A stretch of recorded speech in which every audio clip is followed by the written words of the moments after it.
नमस्कार दोस्तों, रिंकू ज्ञानधारा चैनल पे आपका स्वागत है। दोस्तों, खासकर वो लोग जो 9वीं और 12वीं तक के बच्चों को पढ़ाने का सपना देख रहे हैं, अब ज़रा कान खोलकर सुन लीजिए, क्योंकि अब सिर्फ बीएड ग्रेजुएशन से काम नहीं चलेगा। जी हाँ, अब 9वीं और 12वीं तक का टीचर बनने के लिए सीटेट पास होना जरूरी होगा। अब तक होता क्या था, सीटेट यानी सेंट्रल टीचर एलिजिबिलिटी टेस्ट सिर्फ 1 से 5 और 6 से 8 तक के लेवल के लिए होता था।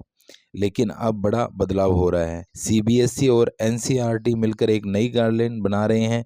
उसमें साफ कहा गया है कि अगर 9वीं और 12वीं तक के लिए सरकारी या केंद्रीय स्कूल में शिक्षक बनना चाहते हैं तो आपको सीटेट पास करना होगा। यानी सीटेट अब बाल वाटिका से लेकर 12वीं तक के लिए जरूरी होगा। मान लीजिए आप किसी केंद्रीय विद्यालय, नवोदय विद्यालय, सैनिक स्कूल, सीबीएसई से मान्यता प्राप्त किसी भी स्कूल में पढ़ाना चाहते हैं तो बीएड और पोस्ट ग्रेजुएशन के साथ साथ अब आपको उस लेवल सीटेट परीक्षा भी पास करनी होगी। मतलब अगर आप 11वीं 12वीं के शिक्षक बनना चाहते हैं तो 9वीं 12वीं लेवल के लिए सीटेट क्लियर करना पड़ेगा।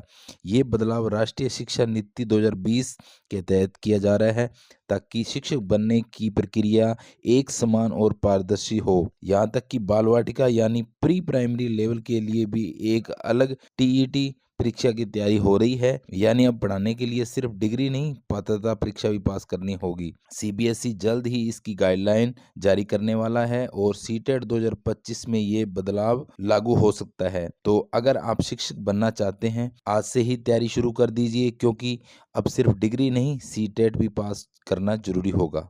तो दोस्तों, ये था पूरा अपडेट। साफ है कि आने वाले दिनों में टीचर बनने के लिए अब आपको मेहनत करनी होगी, लेकिन सिस्टम अब और भी क्लियर और मजबूत हो जाएगा। ऐसी ही काम की जानकारी चाहिए तो चैनल को लाइक, शेयर और सब्सक्राइब करना ना भूलें। धन्यवाद दोस्तों।